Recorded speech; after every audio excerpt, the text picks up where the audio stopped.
Bumpy roads. Okay. Go here. Lots of bumpy roads. That's when you go slow, right?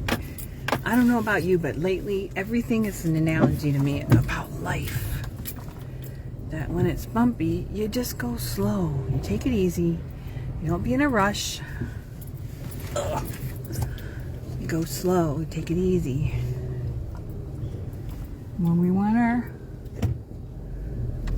hearts to heal, you can't rush it. On the other hand, some of those puddles I saw back there, they were pretty deep.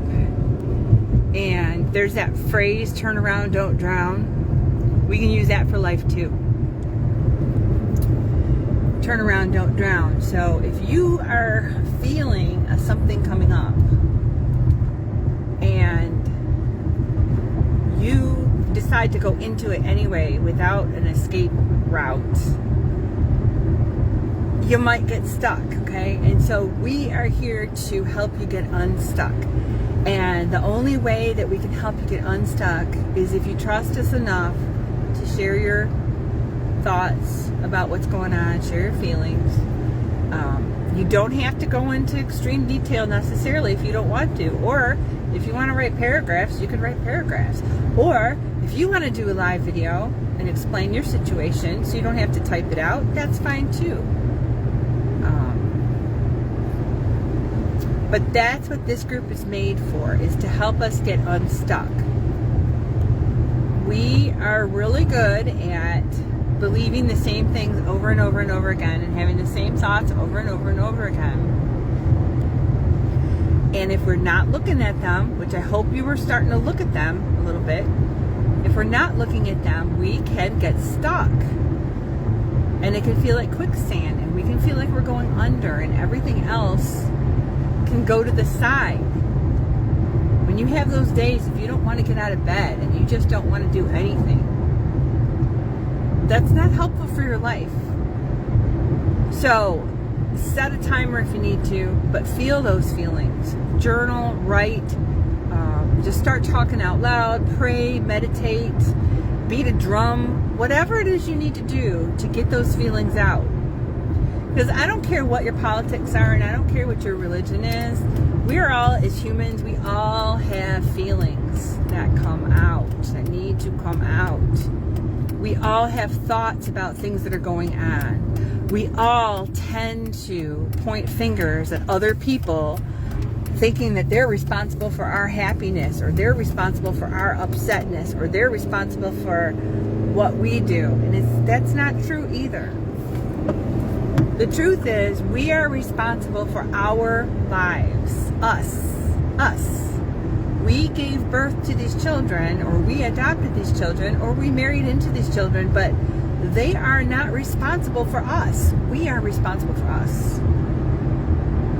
You may not like what's going on right now, but it is going on right now. So, if you're anything like me, I used to just shove it all in a box. Like whatever stressful thing was going on, I just put it away until I could deal with it later. And sometimes when I would do that, I mean, it would be weeks, it might be months, it might even be years that I would put this stuff in a box. And that way I didn't have to deal with it and I didn't have to feel it. But I'm telling you, this is really going on. If your child says they don't want any contact with you, and they say don't contact them, that's what they mean. Give them that space. Figure out how to get your relationship needs met with other people in your life, with pets, with partners, with spouses, with coworkers. Meet up with people, whatever it is that you need to do.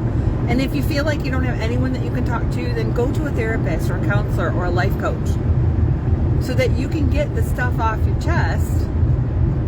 You can feel the feelings that come up when you have thoughts, and you can go through the process.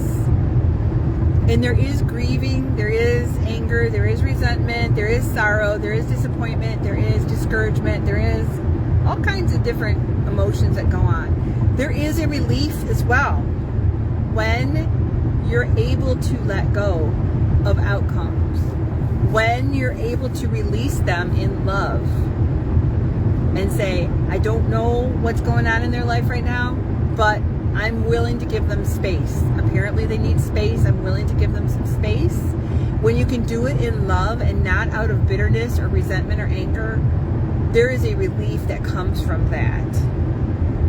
And sometimes that relief is startling. Sometimes it catches you off guard. Sometimes if you do let go, you might feel guilty. You might feel like, well, then that means I don't love them, or they'll think I don't love them, or you might have thoughts like, what would people think if I don't keep trying to reach them? You don't have to feel guilty. You don't have to feel resentful. You don't have to feel any negative emotions about letting them go.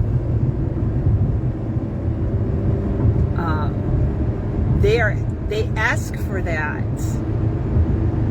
And if you were going through something and you needed space, but people kept pushing and pushing and pushing and reaching and texting and showing up unannounced, or sending you letters, or sending you gifts, or sending you emails, or talking to other people about you and your situation, you'd be a little frustrated.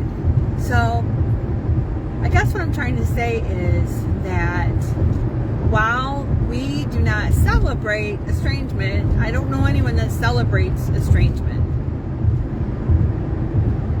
I do encourage you to give them, and even if they're not giving you, dignity and respect. Do not go down that path. Do not say, well, they're not, so I'm not. So they're not, so I'm not. Don't go there. Well, they need to treat me with kindness. They need to treat me with respect. They need to treat me with that. Don't go down there. There's no good that comes from going down that path. None. Those thoughts are not helpful to you because they make you feel upset, angry, disillusioned, wondering why you had kids in the first place. You know what I mean? If you're starting to think those things, look in the mirror at your face when you start talking about that way, when you start talking that way out loud, look at your face. Your face will tell you everything about what you're feeling as you're saying particular words. So don't go down that path. It's not worth it. You do the right things. If they ask for something, they ask for space, then give them the space that they need. You don't know, they don't know, nobody knows how long it is that they're going to need space from the parent-child relationship. You have no idea how long it's going to be. They don't really know either. You might be pleasantly surprised they might come around again. So what are you going to do while you wait? While you're waiting for their brains to mature, while you're waiting for their light to go on and go, oh, wow. Whatever it is that you're waiting for that to happen, what are you going to do while you're waiting? Focus on you. Focus on the things that you need, that you have control over. Really, really, really. This is where you're going to get your healing. When you're going through motions that improve your own life and the people in your household. If you need to clean, clean. If you need to organize, organize. If you need to vacuum 4 times a day, then vacuum 4 times a day. If you need to go on a vacation, go on a vacation. If you need to move, move. If you need to change jobs, change jobs. And don't let the estrangement be a reason. Don't let the estrangement be an excuse for or a rationale about why you can't blank in your own life. Whatever it is in your own life. Don't let the estrangement be that crutch. Well, I can't date because I'm too upset over my child being estranged from me. I can't date because what would I say to my new dating partner? The truth? I can't remarry because my child. I can't figure out my finances. I can't make more money because blankety blankety blank. When you start catching yourself saying, I can't do whatever because of my child, because of their behaviors, because of you name it, then that's a crutch. Don't go there. Don't go there. You have power. You have energy that you can tap into when you can release the outcome of the estrangement.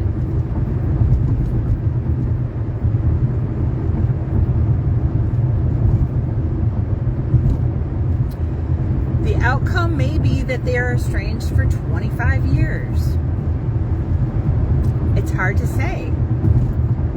If you've ever had strong feelings about a certain person and you decided not to make them part of your life anymore, or a friend that you broke up with, or a boyfriend, or a significant other, or a spouse, if you've ever had strong feelings about somebody else in your life and you said, this is not a relationship I want to pursue,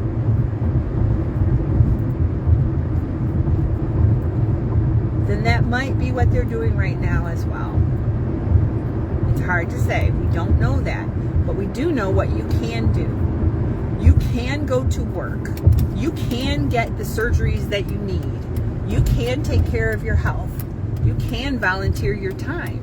You can call an old friend and chat. You can go on vacation. You can go on a road trip. Don't drive. You can take the subway if you live in some metro areas. You can go sit out in the backyard. You can watch a good movie. You can read a good book.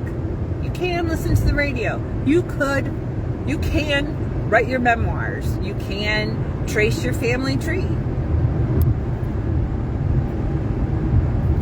You can have a dream board. Focus on the things you can do. Seriously, seriously, seriously. Focus on what you can do. Figure out what you need in your own life besides them, not them. Do not focus on them and your lack there. Don't go there. Focus on other lacks if you need to. Your lack of money, or your lack of time, or your lack of sleep, or your lack of health, or your lack of relationship, or your lack of companionship. Focus on those things and figure out how you can get those needs met. I know you can do it. I know you can. So I hope that your Memorial Day weekend is going decently, that you're finding some people to spend time with, or you're doing something to commemorate people who have died for our freedoms, is what they always say. Died for our freedoms. I hope you can, it was created for people in the military who died for the nation or whatever, but if you can use it as a memorial to like loved ones in your life that have passed. Like on Memorial Days, I think about my grandparents, my great-grandparents. I think about my mom and my dad because they have died. I think about my stepdad who died. I think about my stepson who died. And because I don't know anyone even that has died in the wars, so I can't make it real to me that way. But I can make it real to me as far as loved ones that I have lost, that I really have no more interpersonal relationship with them because they died. You also can, on this Memorial Day or Memorial Day weekend, you could also comfort other people. When you see somebody post, you can support them. Now, some people will read a post and they might try to share with that person their situation, but sometimes it might come across like a competition. So if somebody's really hurting, commiserating is different than one-upping them. Don't do that. Don't be rude about that. If they share a post about what's going on in their life and you've got something similar but you've got more detail, then maybe you share a new post on your situation. But in the meantime, you know, comfort people, encourage people, call them out. If I hear stinking thinking, if people are like, I'm terrible, I'm a horrible parent, I was a bad dad, whatever it is, I might call them out on it. You know, if I hear BS, I'm gonna call you out on it and say, is that true? Is it really true? You know, what are all the things you did for this child? What are all these things, all these overtures you made toward the relationship? You know, so things like that. But do use this group for a support group. We have a lot of people now. I think it's over 1,600 people belong. And a poster did mention that they'd love to see more people posting. So feel free to do that. And like I said, if you want to, just do a quick live and say, oh my gosh, I can't believe blah, blah, blah, blah, blah, blah, this happened. And then we can come around you and hug you and say, that's terrible. And then we can come around and say, okay, now what? You know? So anyway, Tammy Lowe, love you guys. I really do. I don't know y'all, but I love y'all. And I will talk to you later.